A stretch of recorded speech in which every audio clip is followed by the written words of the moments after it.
Bom, nós estamos estudando sobre as evidências de que Jesus é rei.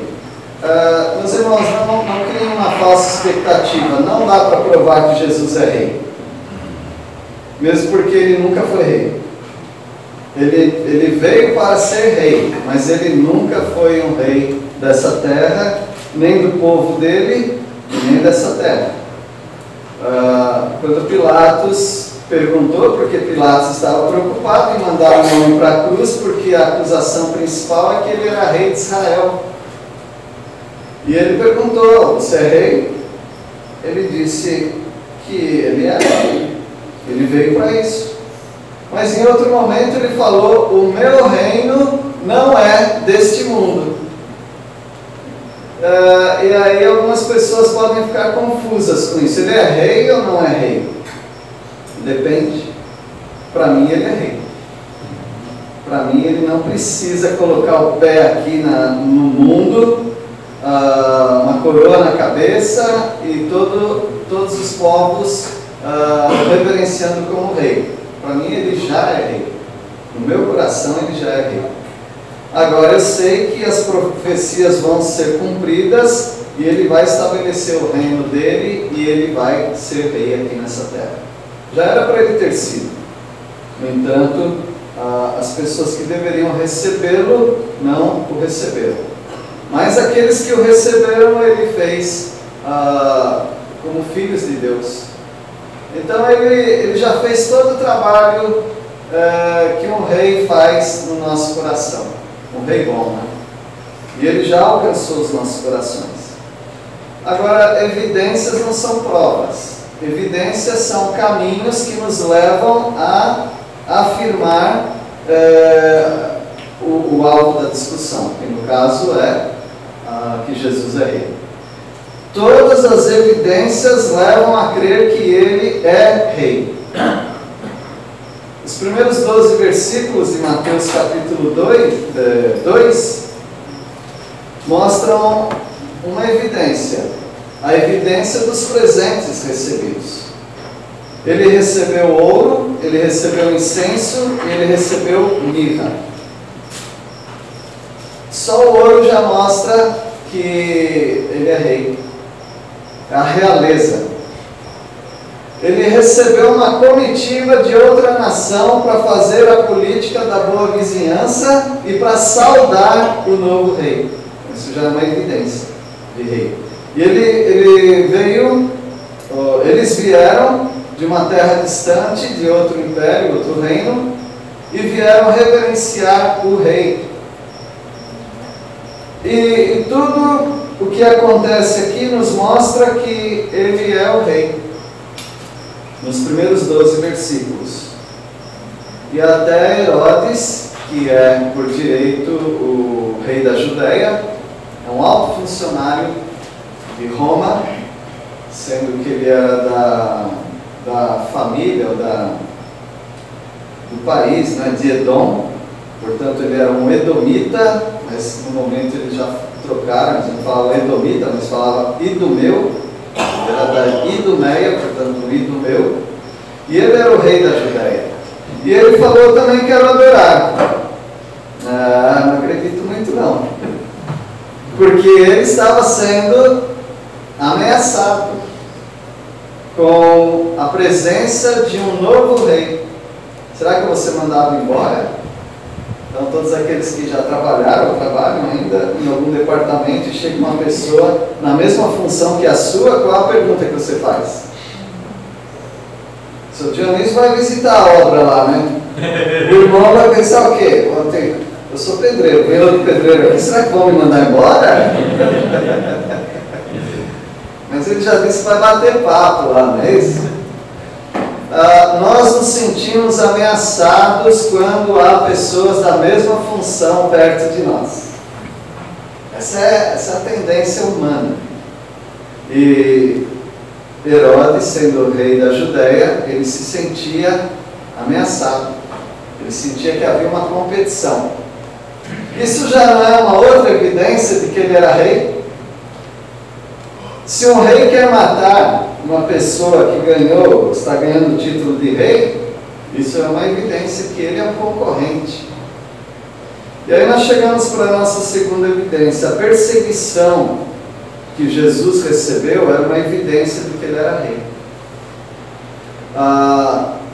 Um governo todo parar para perseguir uma pessoa, essa pessoa tem que ser uma ameaça muito grande para o Estado. E Jesus, aqui um menino, talvez uns 2 anos, está sendo perseguido pelo rei. Mas Deus providenciou uma fuga para ele. É o que nós vamos ver a partir do versículo 13.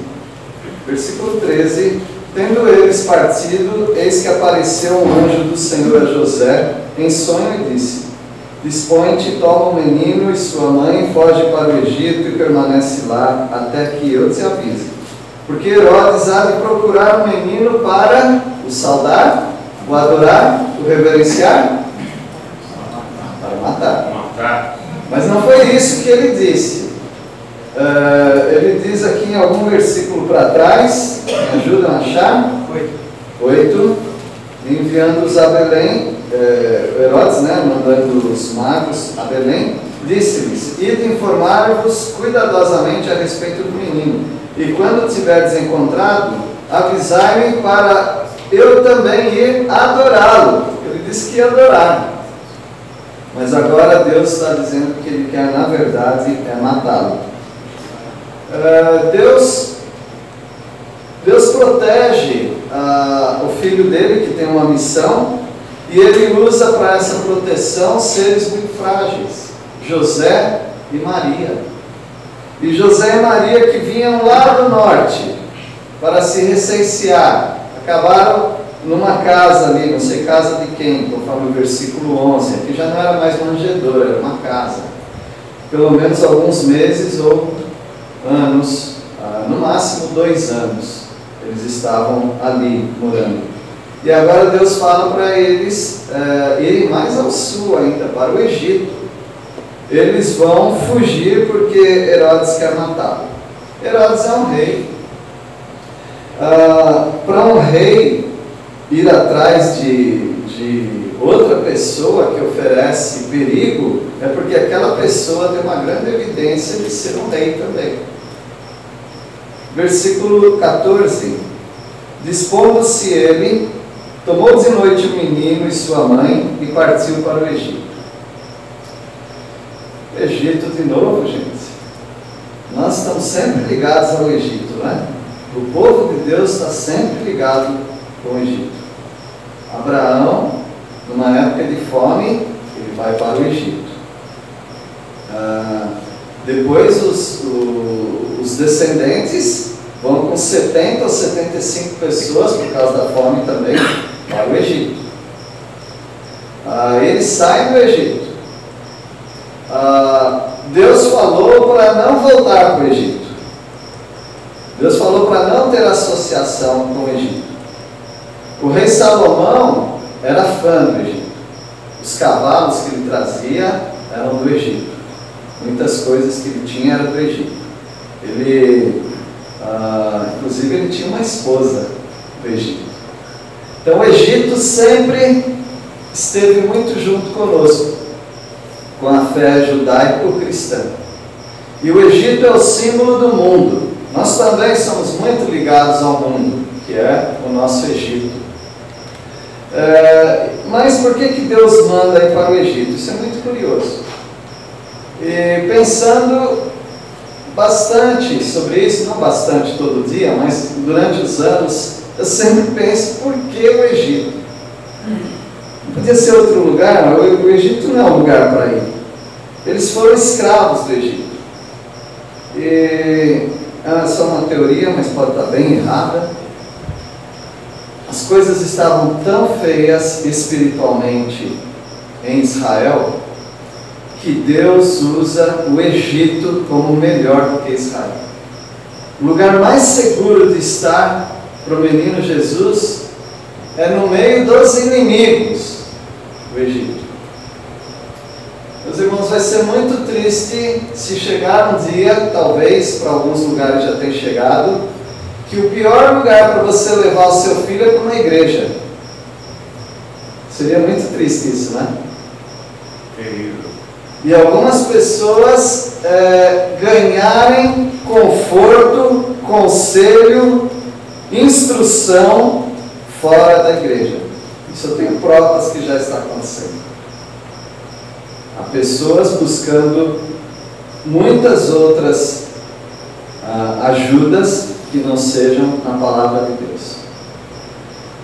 O próprio Senhor Jesus disse que se eles não clamarem, exaltarem o nome dele, no caso as criancinhas, na entrada triunfal, ele disse que as pedras clamarão.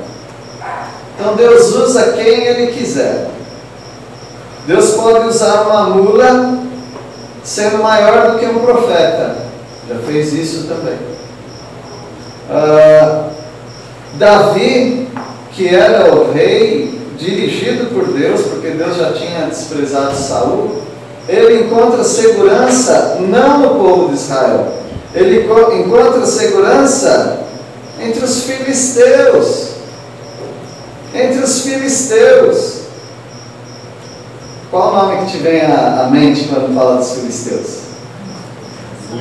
Golias. O próprio Davi matou Golias. E agora ele vai buscar refúgio na terra de Golias. Isso nos ensina algumas coisas.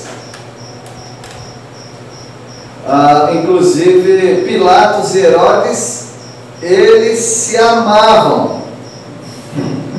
Mentira, né? Eles se odiavam. Mas sabe que eles ficaram amiguinhos? Por causa do inimigo comum que era Jesus. Herodes e Pilatos se tornaram amigos. É interessante como que alguém que é um grande inimigo pode se tornar um amigo. As alianças políticas são assim. Certas coisas você nunca imaginava, de repente o político está com outro. É assim. É assim que funciona na política, é assim que funciona para muitas pessoas. E nós temos o Senhor Jesus indo para o lado do Egito. Meus irmãos, você nunca sabe quando você vai precisar daquele que você não concorda. Por isso eu gostaria de aconselhar a todos vocês sempre manterem as portas abertas nos seus relacionamentos. Sempre com as portas abertas nos seus relacionamentos. Porque um dia o Egito pode ajudar. E Jesus certamente foi muito ajudado. No versículo 14 diz assim: dispondo-se ele, tomou de noite o menino e sua mãe e partiu para o Egito. Versículo 15: e lá ficou até a morte de Herodes, para que se cumprisse o que fora dito pelo Senhor por intermédio do profeta. E essa é a profecia: do Egito chamei o meu filho. Então nós podemos dizer que Jesus veio do Egito também. É de lá que ele veio. Do Egito certamente saíram coisas ruins, mas quando Deus quer proteger, quando Deus quer dirigir, Ele pode usar quem Ele quiser. A palavra do Senhor nos diz que quando Deus quer fazer a vontade dEle, Ele pode até fazer com que os inimigos tenham paz, sejam reconciliados. Agora isso não quer dizer que você tem que ficar fazendo aliança com o mundo. Mas eu digo para você que você já foi ajudado pelo mundo várias vezes. O próprio apóstolo Paulo foi ajudado por incrédulos. E nós já fomos ajudados por incrédulos. Então, se nós ficarmos com a nossa mente sempre fechada, dessa água eu nunca vou provar, nós temos que tomar muito cuidado. Porque talvez é dali que vem o nosso recurso, a nossa salvação. Nunca negocie os seus princípios, nunca. Mas você pode estar no Egito, protegido por Deus, mas com a sua fé bem firme. Quem diria que o povo de Judá, quando foi para o cativeiro, foi muito bem tratado na Babilônia. E Deus falou isso.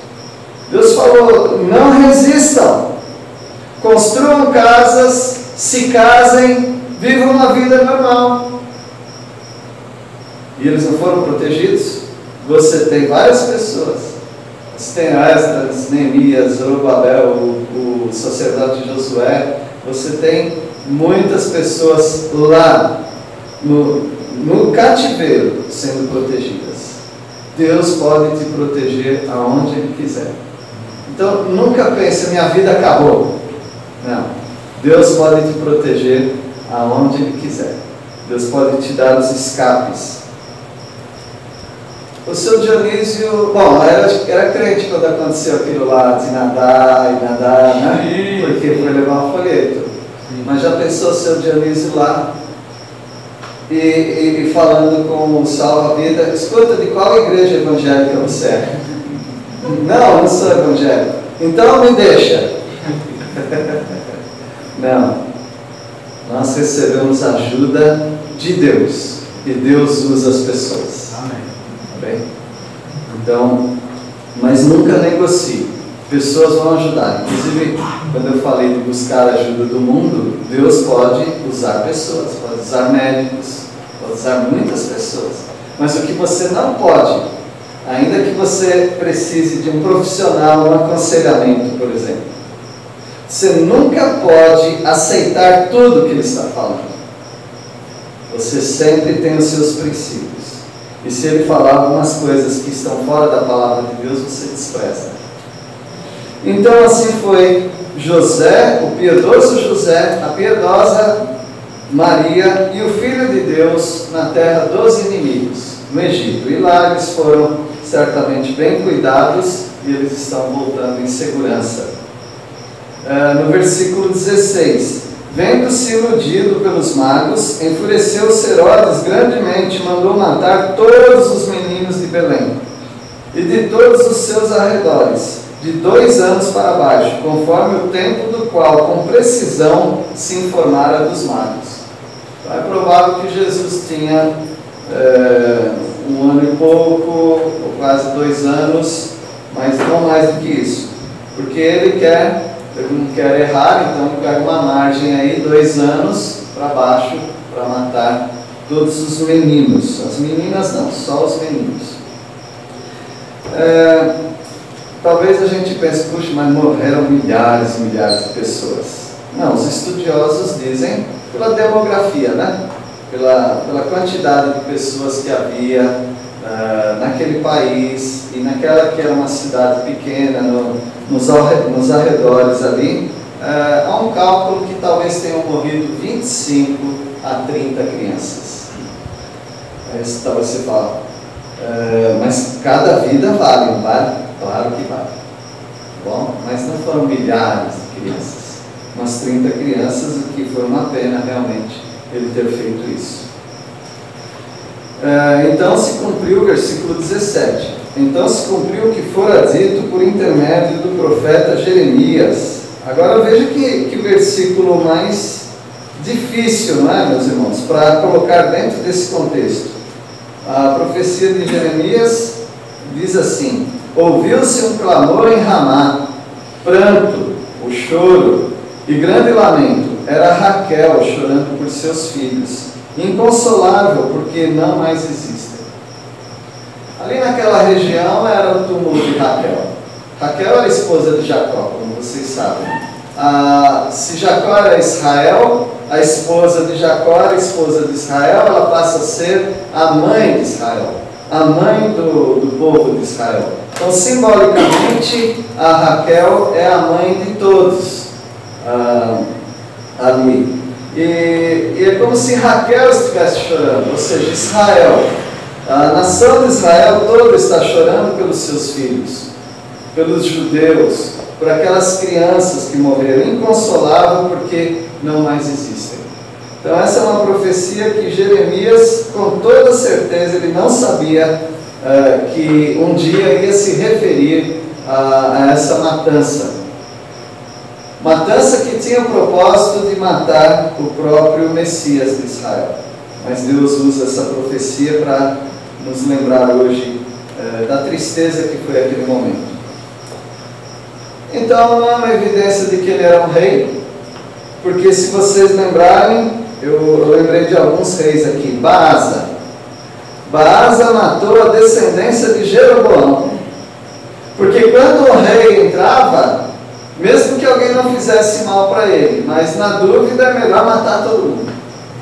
Ele matava toda a família da antiga dinastia, para que ninguém assumisse o trono dele, para ninguém passasse a perna nele e quisesse a coroa. O Jeorão matou todos os seus irmãos. Esse daí foi além. Ele não confiava nem nos irmãos. Bom, e nos filmes que a gente vê até hoje, nos romances que lemos de Idade Média, realeza, tem uma briga de irmãos, tem traições. Às vezes o filho quer tomar o trono rapidinho e já quer matar o pai. Então era muito comum isso. E Amazias matou todos os assassinos do pai dele. Eles mataram o pai, claro que vão querer me matar. Então ele já resolveu esse problema. Então Herodes está na mesma lógica de um rei. Sempre matar aqueles que são um perigo para o trono dele. Então ele manda matar todos os meninos de 2 anos para baixo, para tentar pegar um, que era o menino Jesus. Então essa é a nossa segunda evidência de que Jesus é rei. Primeiro, ele recebe presentes reais. Segundo, ele tem uma perseguição de um rei. E o terceiro, aqui a partir do versículo 19, a profecia confirmada. Para nós isso aqui é o mais importante, porque a palavra de Deus diz que ele é rei, e para nós isso é suficiente. Versículo 19: Tendo Herodes morrido, eis que um anjo do Senhor apareceu em sonho a José e disse-lhe: Dispõe-te, toma o menino e sua mãe e vai para a terra de Israel, porque já morreram os que atentavam contra a vida do menino. José foi um homem que recebeu a visão do Senhor, o sonho, em sonho, né? Para aceitar Maria, para ir para o Egito, para voltar do Egito. Então ele foi um homem muito dirigido por Deus. E aqui Deus está dizendo para ele voltar. Os que atentavam. Então aqui está no plural, certamente que Herodes, não era só ele, mas toda a comitiva dele ali, real, queria matar o menino Jesus. E Herodes morre e vem o filho dele também, que não era boa coisa. O filho dele também era violento. Nós temos o Herodes, agora tem o Aquelau. Então todos os reis eram muito perversos e nunca que eles queriam alguém que fosse rei. E depois continuou. O Herodes, na época de Pilatos, também se sentia ameaçado. Então essa é uma grande evidência de que Jesus era rei. Então muitas pessoas não acreditam que Jesus era rei, mas pergunta para Herodes. Herodes tinha medo, porque Jesus potencialmente era sim o rei de Israel. E o versículo 21. Obrigado. Dispôs-se ele, tomou o menino e sua mãe e regressou para a terra de Israel. Os pais de Jesus não eram ricos, mas os presentes que eles receberam, principalmente o ouro e a mirra, eram presentes que davam para vender e davam para viver por algum tempo, não sei a quantidade que eles receberam. E certamente Deus usou a vizinhança ali. Deus usou as pessoas para cuidarem do povo de Israel. Nós lembramos quando o povo de Israel saiu do Egito, que já era uma profecia também, que o povo ia despojar do Egito. E foi o que aconteceu. O povo, por medo, falaram: olha, por favor, sai da nossa terra. E aí, e leva isso aqui. E aí foram dando, e eles levaram muitas coisas dali. Muito ouro. Eu acredito que eles levaram muitas madeiras também. Eles levaram peles tratadas de animais, porque nós temos o tabernáculo no meio do deserto, várias peles, vários tecidos, prata, ouro. Então era uma comida era uma procissão considerável, uns 2,5 milhões de pessoas. Então eles levaram muitas coisas do Egito, raparam o Egito. Então eu não digo que os pais de Jesus despojaram o Egito, mas certamente os egípcios cuidaram dos pais de Jesus. Deus deve ter providenciado bons vizinhos para eles e eles foram bem cuidados. Assim também como você vai ser bem cuidado. Então o Anderson, que tem a preocupação aí dos filhos, né? Como eu também tive a minha preocupação, Deus vai cuidar dele. Deus cuida dos nossos filhos, né? Aqui o Edmilson, que cuidou dos meus filhos também, né? Minha filha, meu genro, minhas netas, ajudou a cuidar. O outro ajuda a cuidar. Ele está sendo cuidado também. Então o Toninho também, que trabalhou com missões, Deus sempre cuida. O apóstolo Paulo, quando fala de Rufus, que era um amigo, um cooperador do Evangelho, ele fala a mãe de Rufo, cuja mãe é minha também. Mas não é que era mãe dele exatamente, é porque Paulo ganhou muitas mães, muitas tias, muitos irmãos, assim como vocês. E aqueles que já mudaram de um lugar para outro, tiveram que viver numa cidade, você precisa de outra mãe, você precisa de outras pessoas cuidando de você.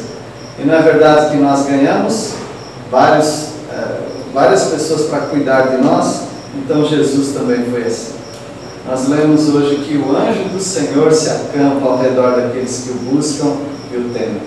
Então Deus sempre vai cuidar dos seus servos. Amém. Versículo 22.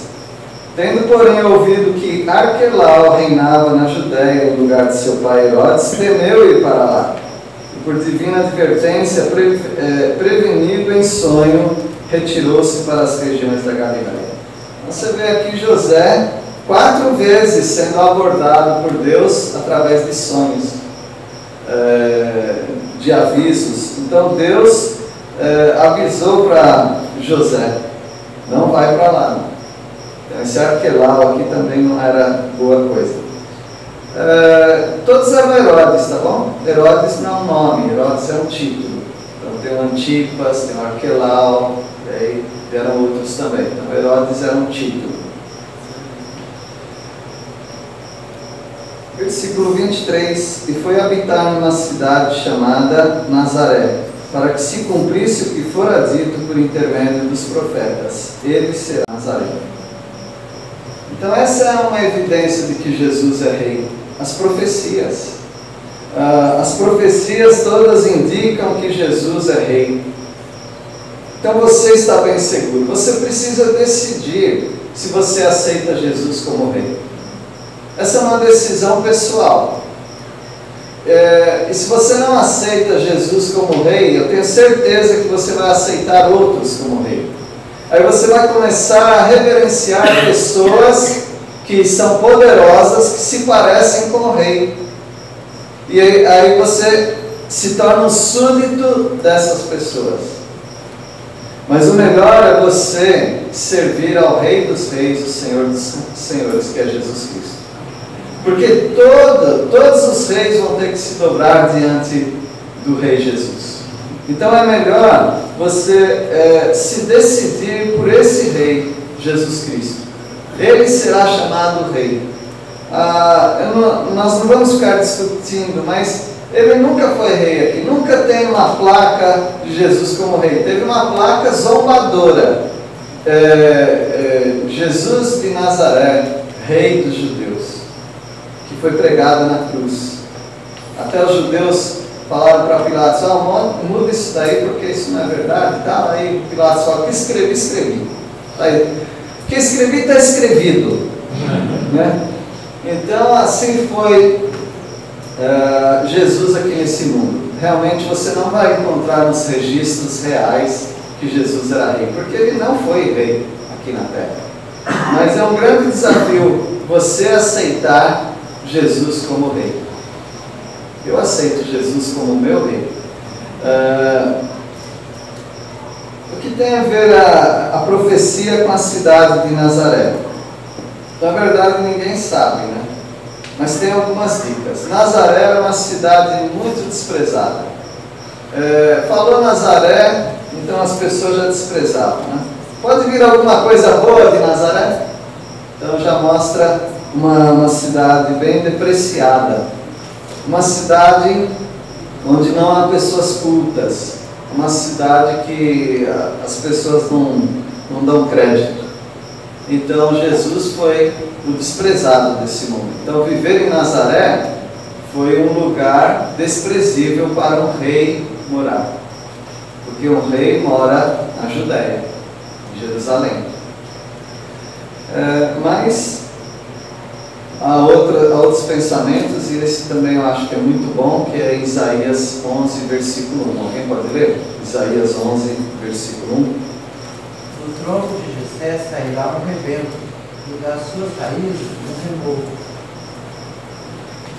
Onde que está aí Nazaré? Está aí mesmo. Sairá do tronco de Jessé. Jessé é pai de um rei. Qual rei? Davi. E Jesus é filho de um rei. Qual rei? Jesus é filho de Davi. Então, do tronco da família de Jessé vai vir um rebento. Quando corta uma árvore, não vem aquele brotinho, aquele é rebento, é um renovo. Em hebraico essa palavra é netzer. Netzer, renovo. E daí vem a palavra Nazaré. Nazaré é o netzer. Então Jesus será chamado, ou vai habitar numa cidade chamada Nazaré, para que se cumprisse o que fora dito por intermédio dos profetas, no caso o profeta Isaías, em Isaías 11:1. Ele será chamado Netzer, ele será chamado Nazareno. Meus irmãos, esse é o nosso rei. Ele é o nosso rei. Os demônios reconheceram Jesus como rei. Um demônio falou sobre Jesus de Nazaré. Os primeiros cristãos eram conhecidos como os seguidores, os nazarenos, porque eles eram seguidores daquele que era de Nazaré. E a placa de Pilatos, né? Jesus, o Rei dos Reis. Que Deus abençoe a vida de todos os irmãos. Não precisa ter um edito real, um recurso, uma placa achada, nada disso. Mesmo porque se acharem uma placa que Jesus era rei, é mentira, porque ele nunca foi rei governamental. Mas ele tem que ser o rei no seu coração. E sendo o rei no seu coração, você para de procurar outros reis. Você não precisa mais de outros reis, porque você tem o seu rei, o rei dos reis. Então, ele é rei e as evidências estão aí. Os presentes reais, a perseguição por um rei e a profecia que foi cumprida do nosso Rei dos Reis. Vamos orar. Nosso Deus, nós te agradecemos porque o teu Filho amado é o Rei. Ele ainda não foi estabelecido como Rei neste mundo, mas nos nossos corações ele já foi estabelecido como Rei. Nós agradecemos, ó Pai, porque temos toda a segurança nesse Rei, toda a justiça, também nós temos toda a proteção que o teu reino traz para nós. E como cidadãos do reino, filhos do rei, nós queremos reverenciar o teu Filho amado, queremos obedecer também. E nós pedimos, ó Pai, que se há alguém aqui que ainda não reconheceu Jesus como o seu próprio rei, que essa pessoa se arrependa dos seus pecados e aceite o soberano Jesus Cristo. Em nome dele que nós oramos. Amém. Amém.